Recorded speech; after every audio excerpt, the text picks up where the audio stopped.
Good morning, students. Once again, I welcome you to my video lectures on control systems.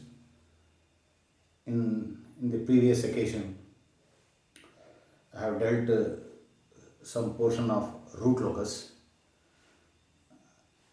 Now, I will be concentrating on another important chapter, what is known as time domain analysis of control systems. So after finishing this chapter, I will come back to the root locus and other chapters. Time domain analysis of control system. So this is a very interesting chapter, and in this chapter for a student there is lot of scope for both theory and questions, problems.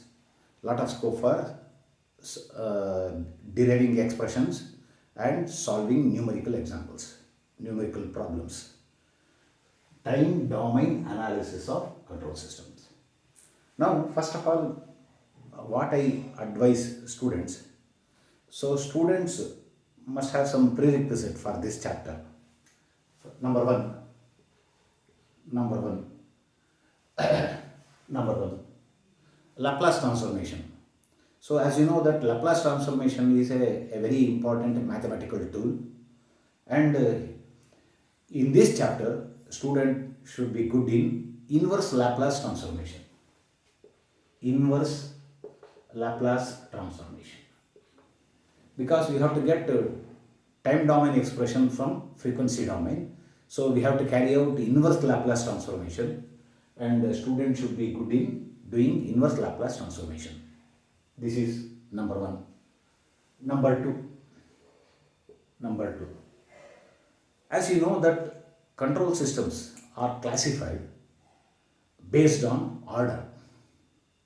As you know that the transfer functions are classified based on order. What is order? The highest power of s in the denominator of transfer function is what is known as order. So first order control system. So in first order control system, the highest power of s in the denominator is 1. Whereas in second order system, the highest power of s in the denominator is 2. So this is second order control systems. So in this chapter, first we will go through first order control systems and then in detail about second order control system. There is no charm in first order control system. Most of the control systems are second order and above. So, but we don't touch third order and all. So, we restrict ourselves only to second order control systems. So, in second order control system, you are supposed to know what is type 0 system, what is type 1 system, etc. So, knowledge of types. Type 0, type 0, type 1, type 2, etc. etc. So in the later part of this chapter, you will come across type 0 system, type 1 system, type 2 system, etc. So this is all about the prerequisite for a student who will go through this chapter. Now today I will give introduction to time domain analysis of control systems. Now, as you all know that we are all human beings and our life activities is based on time. So I have to wake up at this time, I have to wake up and after waking up I have to go to college at this time, at one time I have to come back, etc. So all our life activities are time bound programs. So in control systems also, time is independent variable. As time is independent variable, so we make a study of control systems with regard to two important aspects. So there are two important aspects in time domain analysis. So we used to evaluate two aspects in time. So number one, The number one is response. As you all know that in control system, response, you know what is input, what is output. Output is also called as response. So response is also called as output. Output. So output or response and its variation in time domain. Time domain means CT. There is also frequency domain, but we are interested only in time domain. So variation of response with respect to time t. So CT. So study of response and its variation with respect to time. That is CT. This is first aspect. Second aspect is error. Error. So variation of error with respect to input or with respect to the type of the control system. Because if type varies, then studies error is also going to change. Therefore, two important aspects, response and error, variation of these two with respect to time is going to be carried out in this chapter, what is known as time domain analysis of control systems. Now, first I will explain about the response. As you all know that the control systems are represented by this block diagram. So I will take up negative feedback control systems. So this is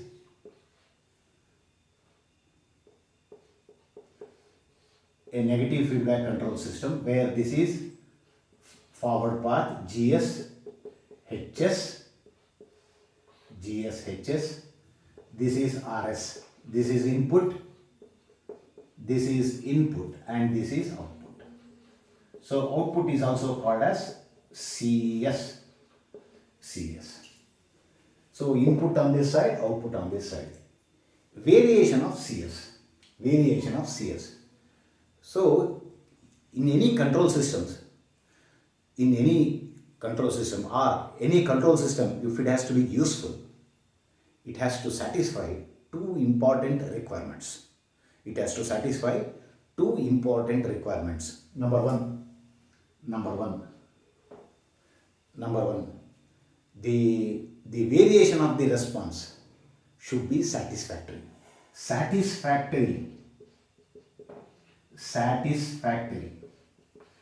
Speed of response. So satisfactory speed of response. I will use the word speed because it is going to vary with respect to time. So the speed of variation must be satisfactory. This is one very important requirement. And the other important requirement is the error should be as small as possible.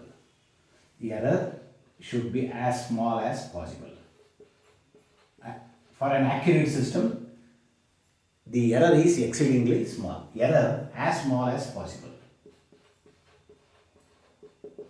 These are the two important requirements of any control system if they are to be useful. Now, I will concentrate on speed of response. Now, I will give this example. I will give the example of lift or elevator. So, you frequently in multi-storied buildings, so we used to use elevator or lift.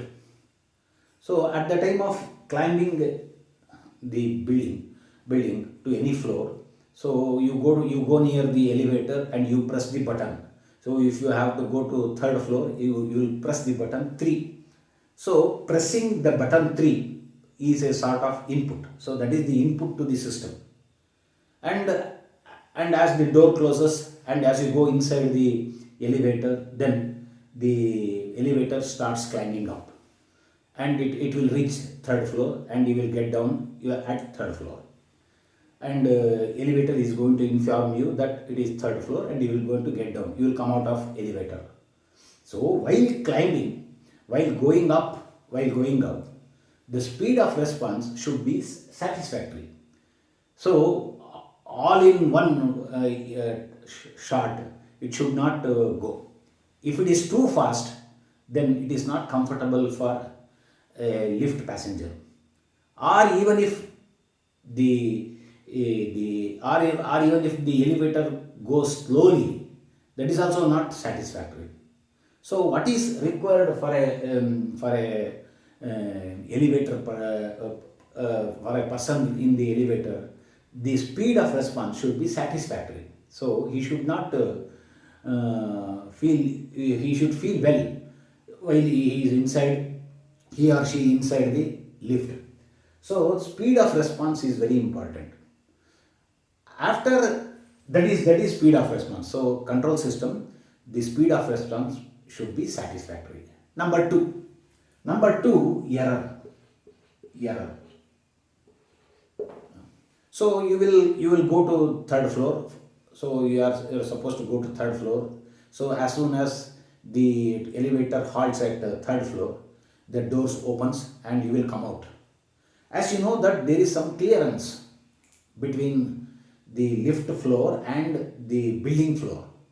So this clearance is too small, and you can easily come out of the lift, or you can easily come out of the elevator. Now that is error. That is error. So what is error? Error is the difference between input and output. Error is the difference between input and output. I will give another example. So take the example of air conditioning system. So you want to maintain 25 degrees inside the room. So what you will do? You will set that temperature in air conditioning system. So that is input. So after switching on the air conditioning system, so it takes some time to reach that temperature. So if the room temperature also becomes 25 degrees, then there is no error.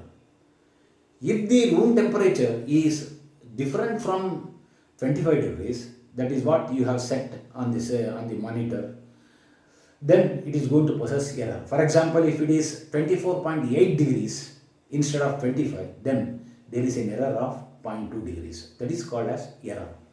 So the error in a control system must be as small as possible. So what is error? Error is the difference between input and output. Input and output. So now what I explained up till now is that any control system has two important requirements. Number one, the speed of response should be satisfactory, and number two, the error should be as small as possible. In the next class, I will highlight you about the speed of response. So speed of response, I will take up what are the factors going to decide what are the factors which are going to decide the speed of response, etc. in the next class. So this is all the introduction I have given you, and I hope that you will understand this chapter, time domain analysis of control systems. Thank you.